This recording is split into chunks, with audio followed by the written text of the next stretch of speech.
no way it'll work. Sorry, everyone.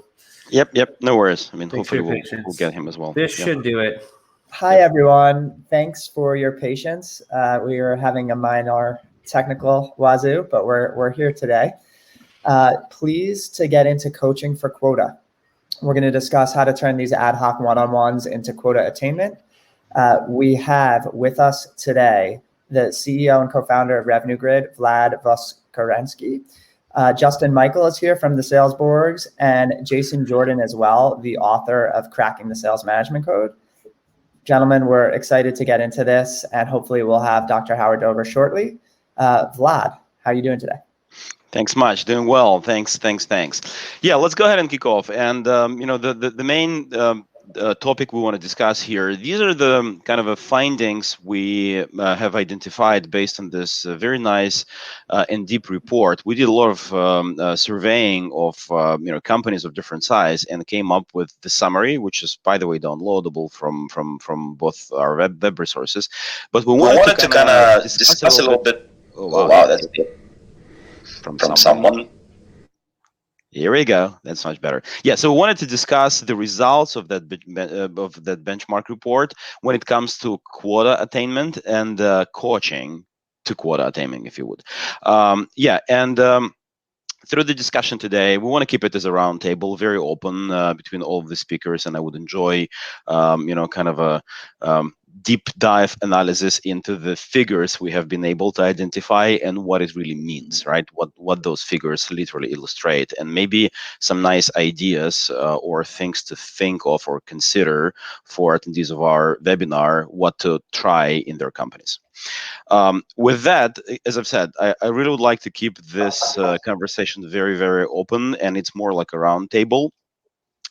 So going ahead into the agenda, let me kick off with the following. So one of the most puzzled for me, the result of the survey we've done was the figures we've got when we were asking people how do they feel about their quota in last year and what's their ambition for the next year. For me, it was very, very diverse, if you would, and an expected result, because while 94% of all of the guys who responded said that they are planning to grow in 2021, in this current year, only half of them actually met the quota in previous year.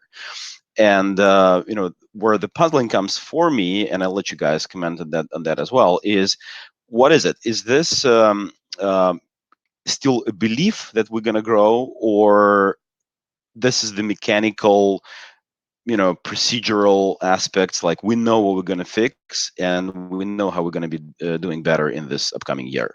I'll be happy to hear what you guys think on those figures, and kind of lead to the next question from that statistics. What is the quota attainment? Is this something we can really control, or we believe and we hassle, hoping that we're going to hit it? Feel free to step in. Yeah, I really would like to keep it as a round table. Well, 94% of sales organizations are projecting growth because 94% of heads of sales will get fired if they project shrinking. There's no secret way. How projecting shrinking is me. And then on the right side is the reality, right? This is what happens when salespeople encounter customers and do a bad job of selling. They fail.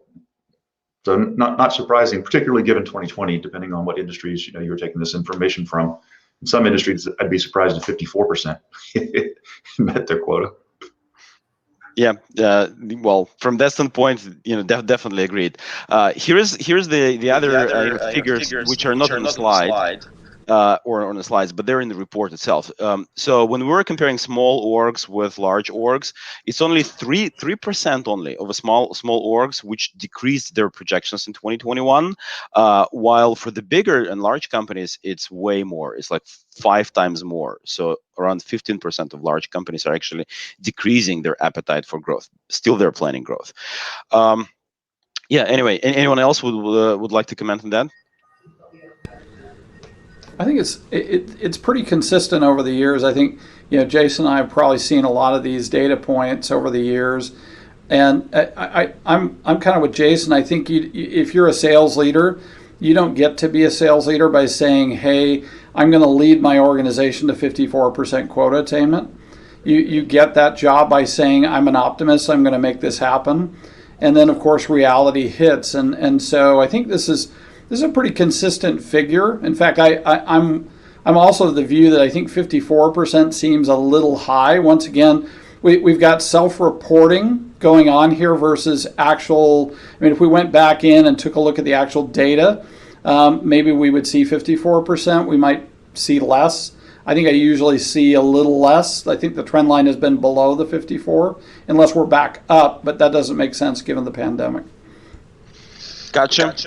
Yeah, let me just say one more thing about the quota attainment, because it's like every single year the numbers come out, only 52% of sales reps hit their quota. The next year, unbelievably, 52% of their reps made. I mean, it's always every single year, and this is kind of held up as how we're failing. But I used to do a lot of sales incentive compensation work, and I mean, the benchmark was that you set the targets so that 2/3 to 3/4 of the salespeople make their quota. Right? If 100% of your salespeople make quota, you're getting fired because the board is saying, why didn't you set the goals higher? So, I mean, I think we're not working from 100% success rate, we're working from like a 66% success rate. And, you know, we're going to have young salespeople who are just coming up. We're going to have older ones who are disengaging. And so next year, when 54% is the number again, let's not be so shocked and devastated that we've, missed the mark by 45%. Gotcha. Well, that makes complete sense to me. So then, kind of shifting to towards the discussion of how people are making sure that they hit the quota, or how do they forecast, how do they play with that game? Like, hey, let's plan aggressively so then we can hit at least 50% or 60% and be happy. What we've also done, we were asking, obviously, all of the sales leaders, what are the reasons for lost deals and what are the challenges in meeting their quota, and that's what they responded. Wouldn't say that it's like super surprising, because those reasons are traveling again from year to year. Poor lead qualification, poor timing, maybe pricing issues, etc. So I would probably go for the next slide and then discuss them all together. So these are the main challenges in meeting the quota. And again, nothing surprising here. Lead gen is always a complaint of any sales org. Like, give me more leads, I'll bring you more revenue. However, what was interesting for me, and especially since we were discussing coaching, maybe it's just me, but I really think that coaching is a super powerful and very important area. And I was surprised to see how low in the list of those challenges sales leaders are actually finger pointing on coaching. They don't blame themselves. They don't blame the process or lack of process, or lack of kind of helping their team to achieve, but they blame something else. Is this surprising for you guys, or you would say that's industry standard and it's normal? I want to jump in and just quote Jason Jordan, because I love his book, but people, saber rattling for more revenue, and revenue is a static lagging indicator. So a lot of times what you're pushing for and coaching against is something that is static, that can't be a lever. So you have these one-on-one meetings where you're reviewing the revenue. A lot of times there's missing information in the CRM. I mean, I'll kick it back to you, Jason, because a hat tip there, but you kind of got me interested in all this with your book years ago. Well, thank you for saying that. So the coaching statistic doesn't surprise me, given who you're surveying here. Years and years ago, surveyed some sales managers and asked how many hours a week they were coaching. And it came back like 20 hours a week they were coaching. Unfortunately, we also asked their sales reps how much they were receiving, and it was like 0, right? Because leaders think that anytime they're spending time with their sales reps, they're coaching. If I spend a half an hour riding around in the car with my rep, I'll say I was coaching. If you ask the rep, he'll probably say I got interrogated for 30 straight minutes by my supervisor, right? There's not a sense of coaching being felt. So not so surprised by that, actually. But if you ask the coachee, I think you probably see a different ordering of these items. And I clearly remember that report. It was a shocking result. I mean, what do you think should be changed that, though? Because, in my opinion, I don't know how exactly, but we're thinking how to dive deeper into that. But I think the most important is how, not time sensitive, but how contextual the coaching is. Because like you've said, like all of the leaders think that they coach, but they coach in general, and they kind of, push, maybe interrogate the sales reps with, hey, let me know what's going on, and it's not really the coaching. But the other aspect of it, we as a leaders, we put a lot of information on top of our account execs, which are not contextual to particular deals or situations. And if there would be another approach when we only coach when the sales guy really need our help, and we literally can, coaching in time and with the context will be remembered for a longer period, and hopefully then the surveying of coaches would be like, yeah, it's helping. I mean, but what do you think about that? Well, let me just give you a thought, and then I'll be quiet and let someone else jump in here. But I think the biggest issue with coaching has always been the definition of coaching. And I've spent a lot of time, years, trying to categorize it. I like to categorize things, right? So is it coaching to a deal? Is it coaching to an ability? Is it coaching to a knowledge? And I think I've just kind of given up on categorizing it. And I've come to believe that coaching is really any value-added interaction that a manager has with a rep. And we know what it's like. You know, Neil Rackham, who wrote Spin Selling, I'm sure most people know of Neil, has this concept of consultative selling. And he said that a good consultative sales call, the salesperson added so much value that the buyer would have taken out their wallet and paid them for the courtesy of having made that call. Like, real value was created. And I think that the coaching interaction is the same way. If at the end of that interaction, the rep would have taken out money and handed it to the sales manager for having been there and opened their eyes to whatever it was, you know, that's coaching. But unfortunately, I think that most sales reps would take out their wallet and pay to not be coached by their sales reps, by their sales managers. So I think it's a definitional issue all around. Interesting. It's a very nice KPI to apply to yourself when you try to coach. But yeah, go ahead. I think obviously, you know, Jason's did some seminal work in here and trying to figure out what, you know, years ago, how to crack this, right? Like, what a great book if you've not read it. And I also like, you know, Rob Jepson's came up with a model called a Rasser model, which is this idea that, you know, a lot of coaching, unfortunately, goes, you know, elementary coaching is around the revenue, you know, the result. And it's along what Jason said, that you can't coach a result, but you can look at the inputs that bring about that result. And so, you know, around this idea of skill, you know, is it a lack of skill? Is it a lack of activity? Is it a lack of resources?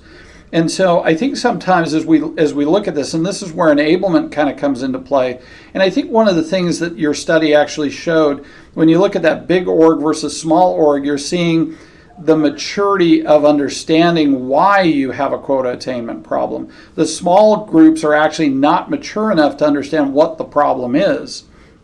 And whereas the larger groups probably have enablement, which is probably framing the question more around this idea that, hey, it isn't around activity, it may be around skill, it may be around we're not providing the right resources. And I think having a holistic view, here at the UT Dallas over the last year, we've actually moved to really looking at that with students and saying, hey, here's all the different things that may be happening, but why is it happening? Is this a resource issue? Is this a skill issue? Is this an activity issue? And when you break it down to that, I think you can have an actual good coaching session, right? To say, we both want the same result, but I can't fix that. So let's look at the underlying issues that may be bringing that result. And sometimes it's gee, we're not giving the right resources. The collateral's not there, right? The website isn't adequate. I'm a small entity and we make our students do something with very low resources because we're a university and we're simulating something. But the activities is usually where most people go, right?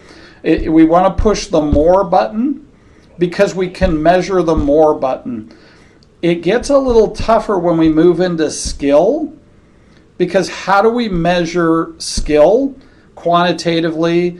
And then how do we fix skill? And then the resource issue is something we usually don't want to touch at all because, you know, it becomes a heavy lift. So we tend to push the activity button. So either we're coaching on deal or we're coaching to activity, but without that skill and resource, the activity it can be impotent. The activity is just dead. which if you want to open any of your emails, you can find the dead activity. It's a dead graveyard, right? You see all the stuff where somebody pushed the more inactivity button. I wanted to add to that, if I could, that the sessions I really enjoyed as a quota carrying rep and manager is meeting with my seniors and strategizing. The whole idea of deal strategy, like coaching me on an opportunity, like what did they see back at Oracle, or how would they have handled this political situation, or this thing stalled. And so it's like getting strategic advice and help on my deals was why I would look forward to coaching, where in other situations, as Jason stated, it was more of just carrots and sticks, or perfunctory check-ins. Well, that's what coaching should change your behavior, or your or your thinking. And I think those are the most valuable coaching sessions, when something clicks in your head, you're like, I would not have thought of that, but that's exactly right. That's when you've added some value and straightened someone's head, probably for the rest of their career. Yep, a new idea. How do I lever this deal forward? What, like this thing stalled, like what would you do? And then I have an action to take away from the meeting to go do something with my book of business where I'm stalled, and then I can now get a better revenue outcome. Very interesting. Thanks much, gentlemen. So there is one more metric we were able to identify in our report. Nearly a third of the leaders, they've said that the incomplete data, it's a major barrier for them to, achieve the quota and then coach properly, etc. But it kind of leads back to this conclusion that wait a second, like, okay, if you only have 1/3 of the data you think you should be getting, then isn't it your coaching session are converted to those discovery one-on-ones with your sales reps instead of real coaching? So what you define coaching when you think you coach your sales rep, what is that in reality though? And maybe that's why it's only 16% of sales leaders are actually thinking that it's important, because we need to redefine the coaching first, as you all stated super perfectly. Well, so I spent a lot of time thinking about sales metrics. I mean, there's a book full of them, and I'm always struck by the way that senior leadership thinks the more data they push into the field, the better they're doing their job, when in reality, it's the exact opposite. So I've been off and on interim chief revenue officer for some private equity owned companies over the last couple of years. And there are 3 numbers that I use when I sit down with my sales reps. I look at the level of activity, I look at the trajectory of the pipeline, and I look at their sales. And the level of activity, you can't just look at the level, you have to have the conversation, understand the quality of it, right? Okay, I see you made these calls, but who are you calling on? Why did you call them, and what was the outcome? But if you're doing the right activity and you're filling the pipeline and you're closing your deals, what more do you really need? What do you really need to talk to your sales team about?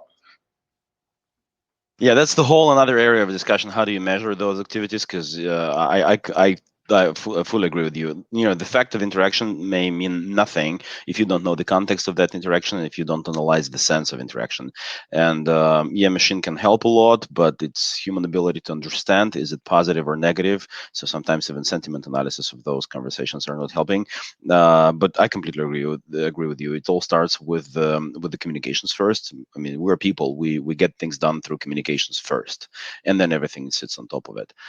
Well, let me add a caveat, though, that the organization should be gathering all kinds of metrics, right? Processing it and looking for trends and analyzing.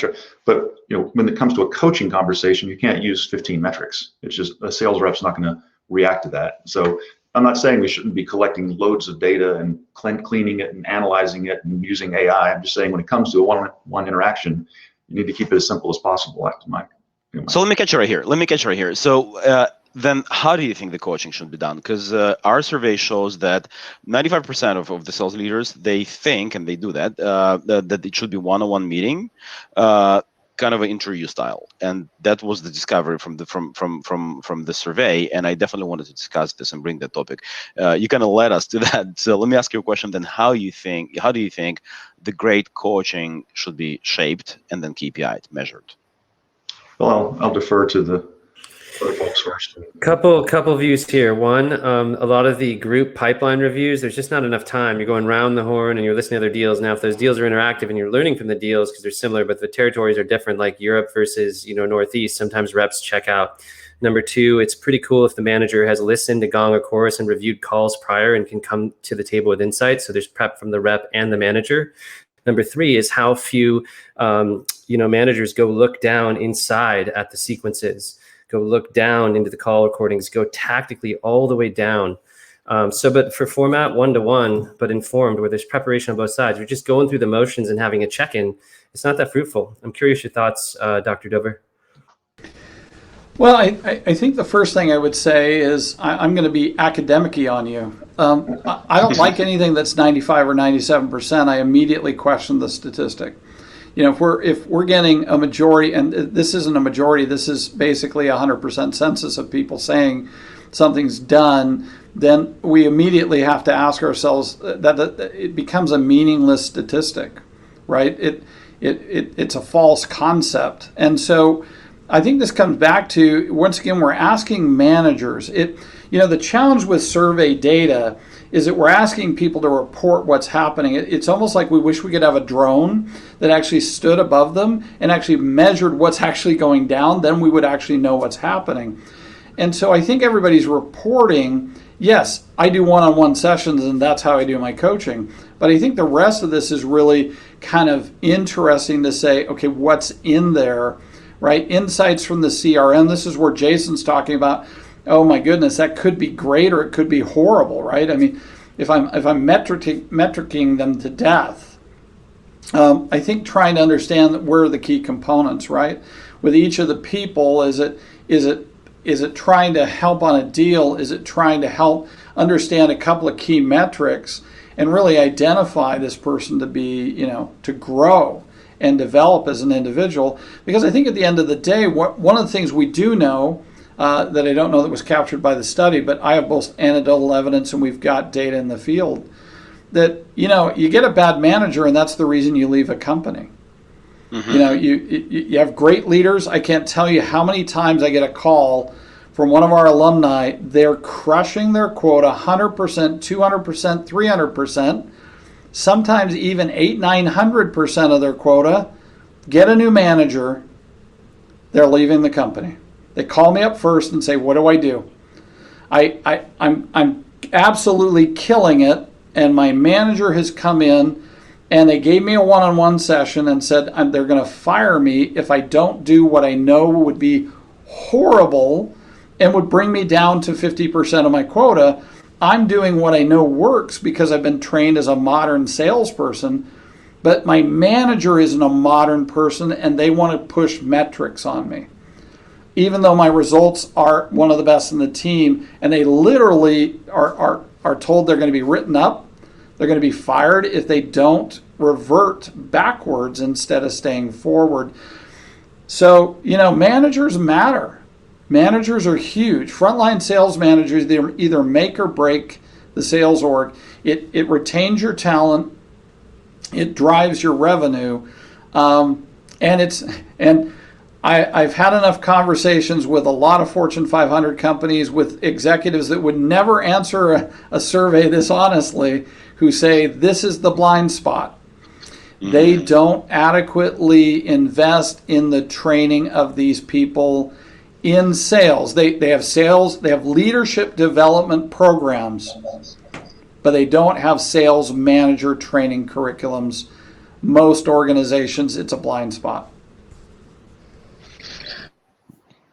Something that I don't know if it comes up here. When I see ad hoc, I think about you're a sales rep and you just had a tough call or a tough loss, and it isn't about the one-on-ones. It's that in-person, in the moment coaching that we just can't have right now because of the current climate. And I don't know if where that solution is going to come from, but the one-on-one is powerful, but I view that all those moments in between as being something we're missing right now in the space. And there's no substitute for, even if it isn't your manager, that moment where you sit with a teammate and discuss after even a win or a loss. And we're all in our boxes right now, so it's a little challenging. Interesting. I can't do all you can eat shabu in the Richmond, Talking about manager's ability, isn't it surprising, you guys, that one-on-one sessions are 2 times more than coaching during the pipeline? Because to me, I think coaching in public, if you would, it's actually educational moment for the others. So when we have more like public pipeline meeting, when we have all of the sales team involved, coaching moments are more valuable, isn't it? Don't you think that? Well, I think there are some fundamental things about the one-on-one conversation that have an advantage for coaching. Sometimes coaching conversations are difficult, and they're driven by an observation of failure, or you're quizzing someone, and hard, and they might not have the answer, and those can be embarrassing situations, and it puts a certain dynamic and culture into the organization if you do that in front of people. And group organizations are really better for group coaching is called training. Okay. So, okay. And I think group organizations are better for communication and education and best practice sharing and things. I've sat through many pipeline review calls with a team of 10 people going through all of their deals, and at any given time, 9 people aren't paying attention. So I'm not sure how much learning can really even be translated. But I mean, every organization is different. Every organization should have different developmental purposes, right? And so I don't think there's a one size answer to this, but I think there are some dynamics of coaching done well that kind of drive you to a more intimate setting. And I suspect that's why the numbers look this bold. Mm-hmm. Mm-hmm. Understood. So yeah, these are the challenges which sales reps stated, and again, we kind of talked about that. Many of them actually blame time constraints, but at the same time, they say like, "Hey, we spend so much time on coaching and doesn't bring us any results." So not surprising figure here as well. But yeah, it kind of aligns and correlates with everything we've discussed. So as a summary from that group of slides, and going into the next question or topic, well, the question is, shall we continue to do coaching as we kind of used to? How do we KPI the coaching going forward, and like be or not to be, like that type of a question, right? This is the interesting statistics that we kind of touched that, right? Activities are giving us the results. So pretty all of our responders somehow agreed with the statement. They say, yeah, we start from activities and then we based on top of the activities. But then what are the other insights which in the modern sales cycles, in the modern life, sales leaders shall rely on when they are doing coaching? This is how they responded. What are your thoughts?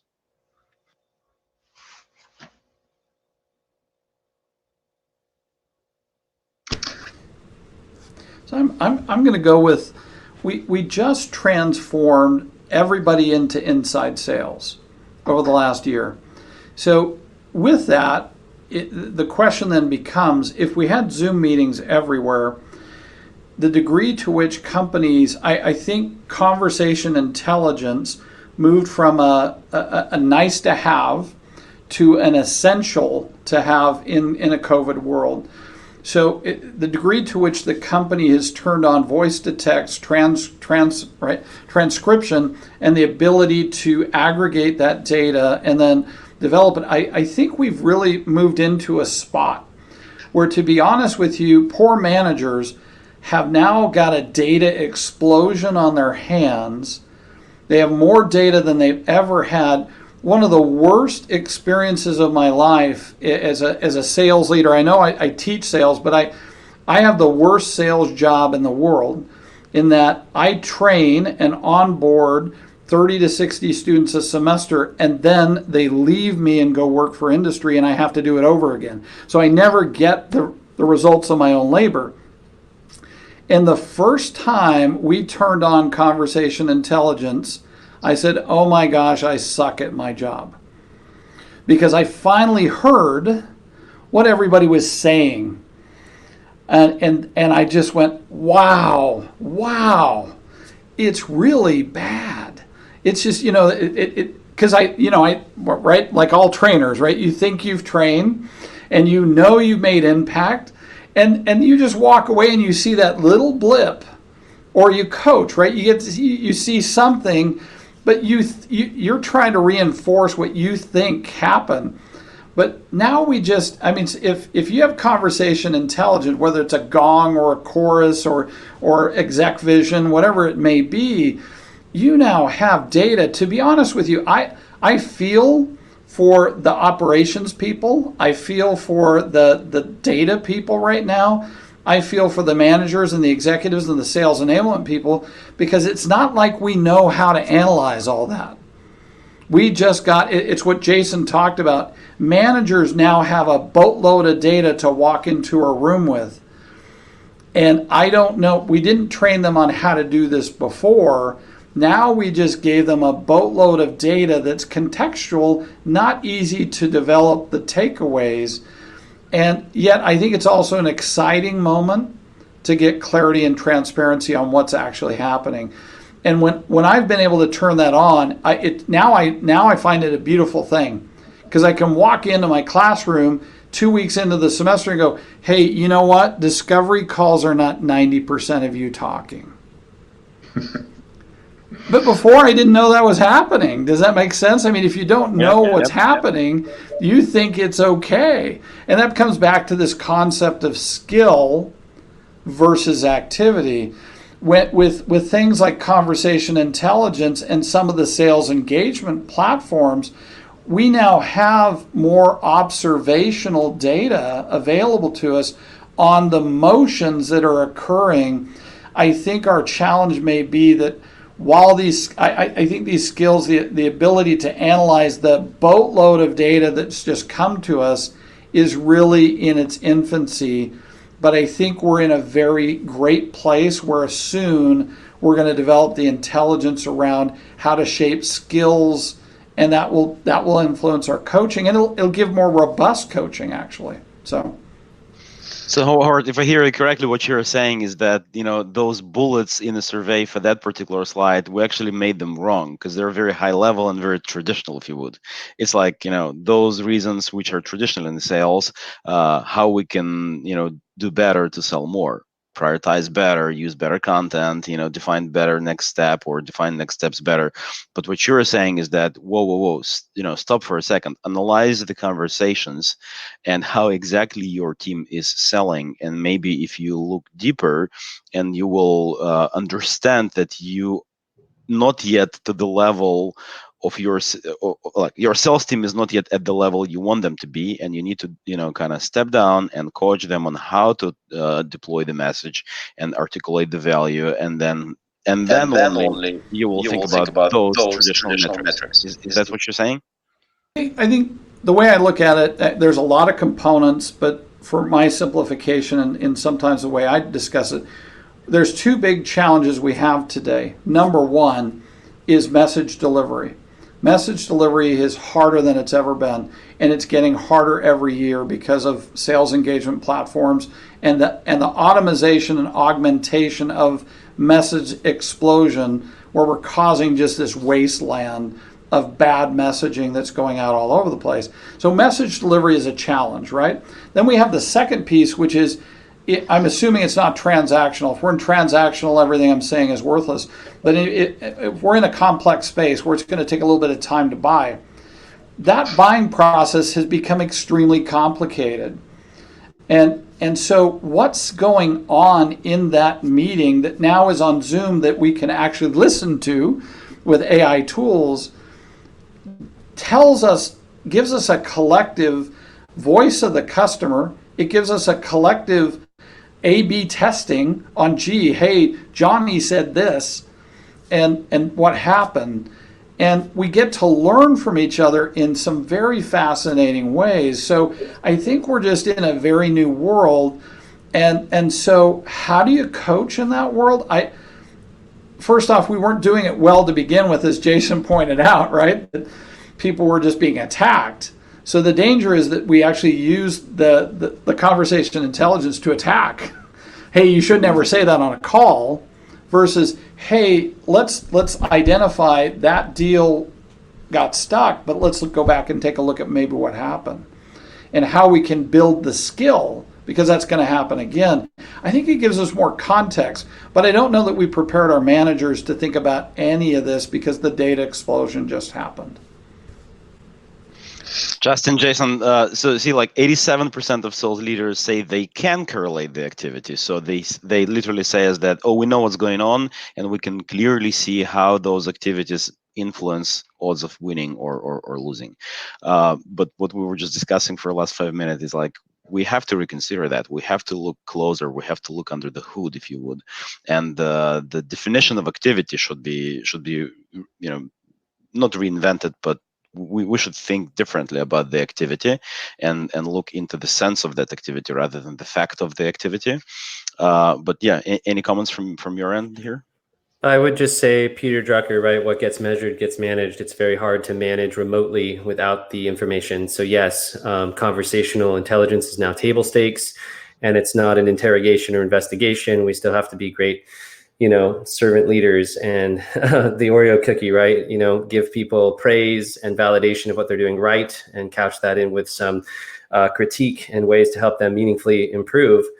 There's ways to use the technology to spot check, and there's got to be more information. You have to be able to dig deeper in the KPIs. I'm really fascinated, Jason, how this changes like your research from cracking sales management code, because now you have the KPIs out of Salesforce that are static, dynamic, and leading. How do you dig into that remotely? Well, can I just put that to the side for a second? Because there was a question, there was a survey response a few slides back that I still can't get out of my head, which is, you need to go back, it's fine. But it was, what are the impediments to coaching? And the number one response was, we don't have the time. That's just saying we didn't make it important.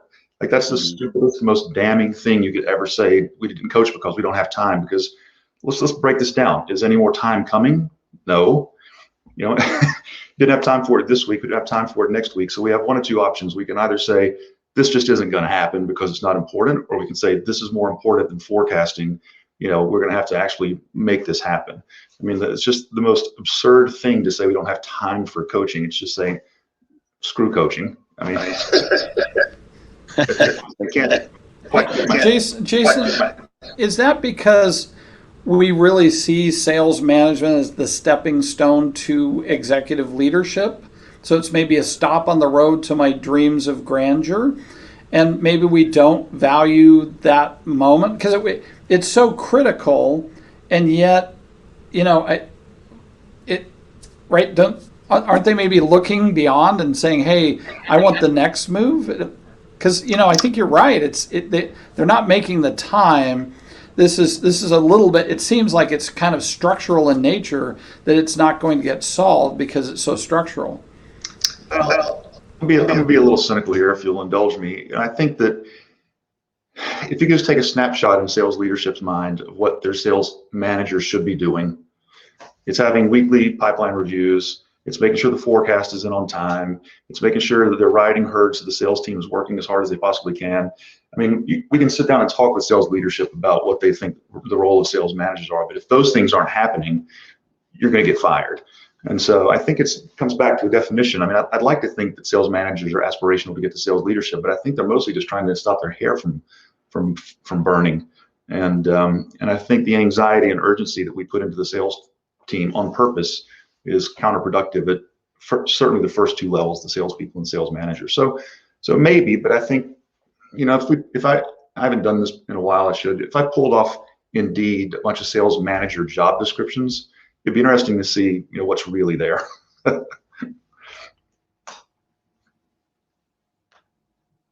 Too cynical. I shut everyone up. I ruined the mood. No, it's good. I love the passion. I mean, when you're stuck on a few questions back, it's good. Like this is good debate and stuff of how do we improve the system? How do we fix this? And I love what you said in the beginning is survey data. A lot of people are aspirational. It's like they might say what they need to say. It's sometimes hard to admit some of this stuff when you're managing teams. Interesting. So, I kind of jumped to pretty much the very last slide of our discussion, which is coachable points, and those points were taken from people we surveyed. It's more like their opinion, generalized, obviously. But as far as I feel, our discussion here around the roundtable leads us to deeper type of questions, and that type of a question would be. what data we rely on, if you would, and then maybe we should really reconsider the traditional metrics and look at the activities from a different angle, and then analyze those activities through the sentiment analysis, through AI, through just re-listening the recorded calls, if you have time on that, and reconsider the way we coach, reconsider what's the potential outcome and how do we KPI coaching, and stop thinking about every interaction with the sales rep as the coaching, because it's not. When you ask questions and when you don't bring added value, and I love that that allegory, Jason, from you, that if your sales rep is happy to pay you money after that coaching session, then the coaching is successful. Otherwise, you suck. You have to go and train. This is an interesting one. Any thoughts on that slide and on those topics people think they should coach, and maybe you have a better suggestion for them? So was this managers or sales reps? Who answered this question? Just to clarify. Managers.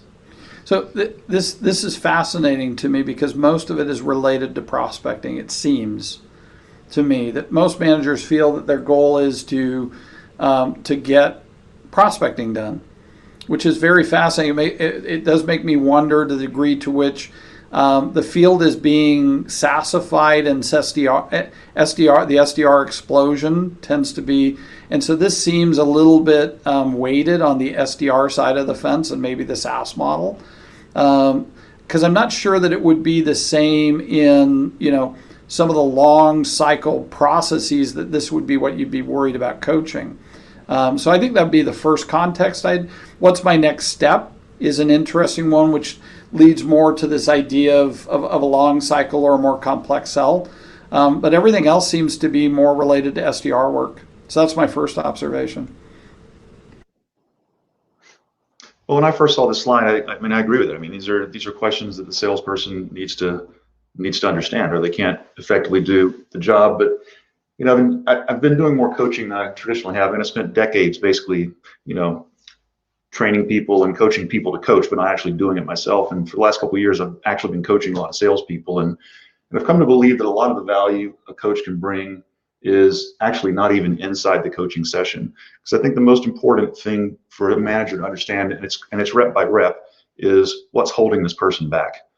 And I think that's what separates training from coaching, is that coaching is a one-on-one endeavor. And 2 months, 3 months into some of these gigs that I've done, I've just had to sit down and go, what's holding her back? What's holding him back? And if you can't answer that question as a coach, you're probably not going to be very effective, other than executing a coaching program and managing the process. And so I think that I think coaches need to step back, and at least that's been my personal observation of mine. And if you would, I would add from my end, coming from the software industry, when I see those questions, I think to myself, oh man, like there is so much technology can help with that, because analyzing the data which is already collected somehow, or at least have been recorded somewhere, and if you can analyze the data, many of those questions you can if not completely answer, but give very nice visibility for sales leaders to potential answer to those questions. They would really interact in the right moment. What content was helping, and what content you would like to use in the future. Many other things, the technology can provide the answer. Probably that's why we see the boom of different sales automation software. And they're like, it's a blooming field right now. We see new vendors every day, and it all makes sense. That's definitely the area where we can improve. Another aspect of it, and Howard, to your comment, again, it's my 2 cents. I think that people are looking at those type of questions first, which is more like top of the funnel, because there is a general belief that if we can increase the velocity of our processes, then the sales results will be increased automatically. Sometimes it works this way, sometimes it doesn't. But again, it's just a perception, if you would, currently on the market. So yeah, these are my 2 cents. Justin, any comments from you? Yeah, so I'm going to mention the A word, which is accountability, and the cadence of accountability and technology that helps with accountability. If we don't remember what we were coaching on, then we're kind of checking in over months and quarters, and what were we even working on? And I love what Jason said about, maybe they're overly formal, or they're phone avoidant, or they have trouble asking for the money, or there's a challenge around, there's some fundamental set of things that keep cropping up. Well, when you're coaching a series of coaching, or you're training the trainers, or in the bigger scaled orgs where there's, fleets of managers, it's kind of hard to keep track of all of this. And so, how do we keep people accountable and be their accountability coach? And then how we use technology to keep them accountable. So there's actually a progression. That's why I love the OKR frameworks and OKR software that I've used in some SaaS companies, because then you can kind of tabulate, and everyone kind of has a rubric and a place where they can see what they're working on. So I just want to add that layer of coaching without accountability is really, there's no teeth to it, and it's kind of reciprocal in that the coach is holding the rep accountable, but the rep's holding the coach accountable for the insight they need. So that has to be a two-way street, like a mentor and mentee. I'm sure, Howard, you have a lot on that one. Yep, super interesting. Okay, so wrapping up, kind of moving towards the end. The report itself, the survey and the report and the statistics, it's all available and it's free. It's downloadable. So here's the QR code. You guys can just navigate to the page and download. But Aaron, I'll probably turn over that to you. Do we have time for a Q&A session? Do we have any questions? Yeah. So we have a question that came in from Ahmed, and he says their organization delivers sales readiness. So one of the points that they want to ensure is that you're measuring the coaching, not just the coached. And it's a critical component to them for what is moving the outcome or the needle. So we were looking for suggestions from the panel to address how can you measure the ones who are doing the coaching? I've thought a lot about this. Let me offer one opinion. I wouldn't measure how much time people are spending coaching. I would do something very simple. I would survey the sales reps, and I would say, are you receiving coaching? Is it valuable? There you go. I think the reps are the customers of this, and I think they're the only ones who can really determine whether or not it's happening with enough time and enough quality. Justin?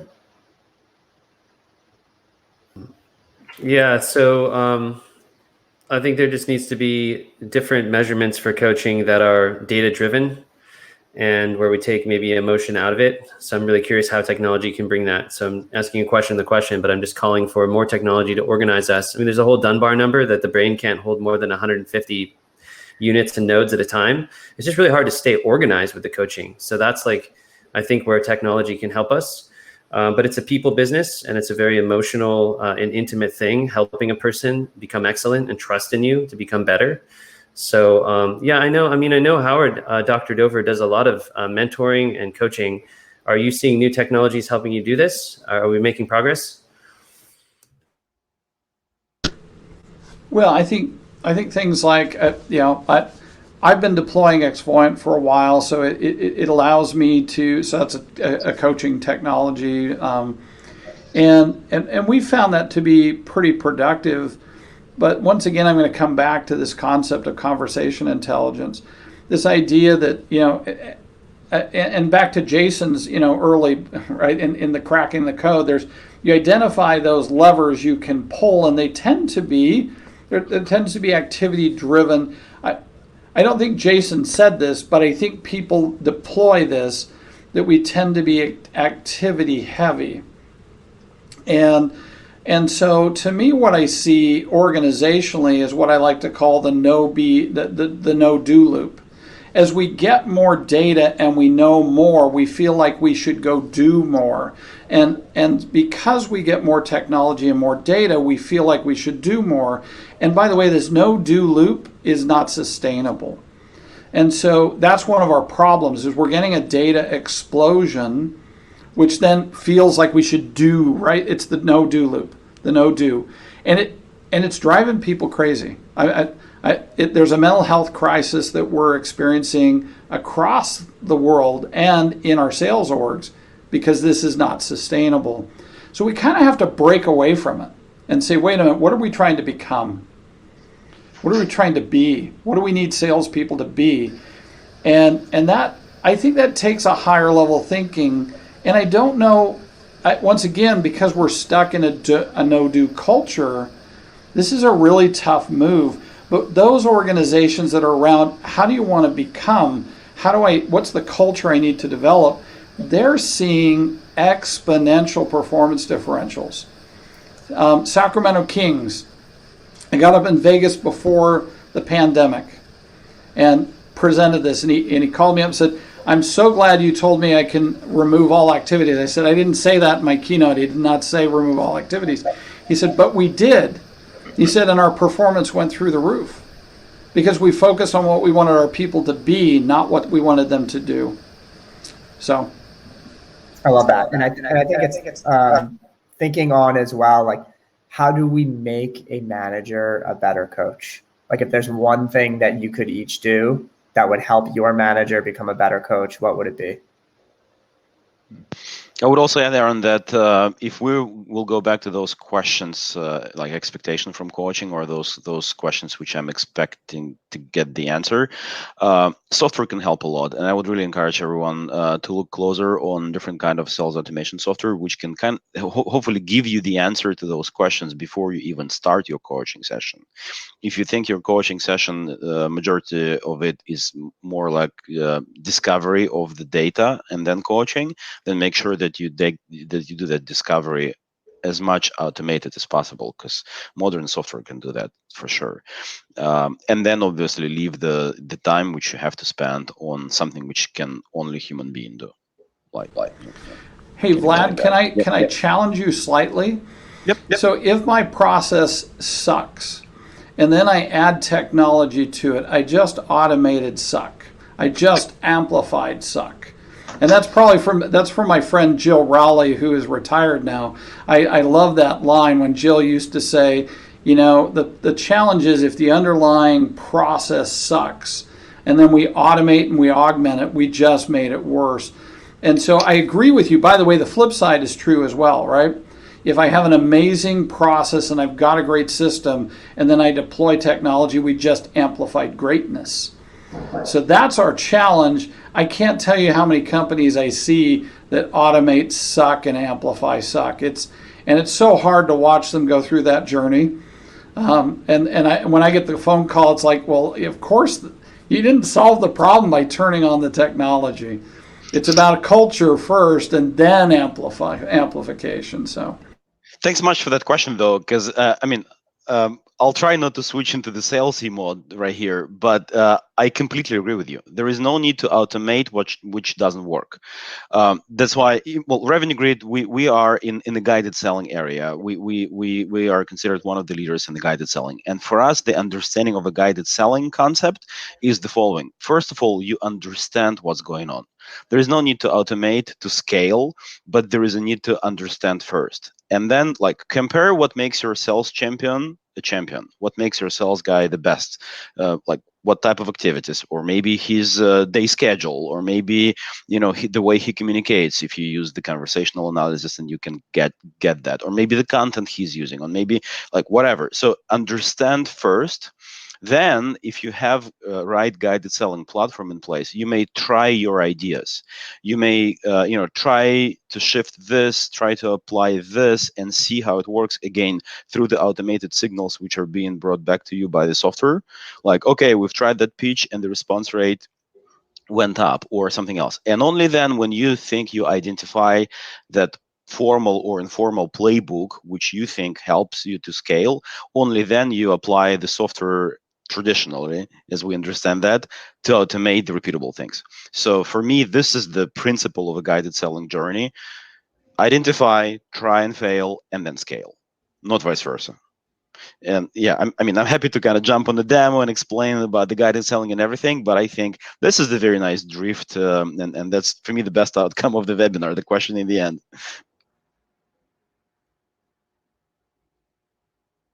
Excellent. Well, thank you all. And thanks everyone for joining. And there were some questions whether this would be recorded. And yes, this link will become a recording as soon as we click end here. So thank you all for joining today. And Vlad, if people are interested in learning more, how can they get in touch with you? The same QR code will lead them to our website, and next to the white paper, they can easily request the demo, and we will be happy to do the demo for them and explain how guided selling can help. Excellent. Well, thanks so much, and everyone have a wonderful day. Thank you. Thanks much.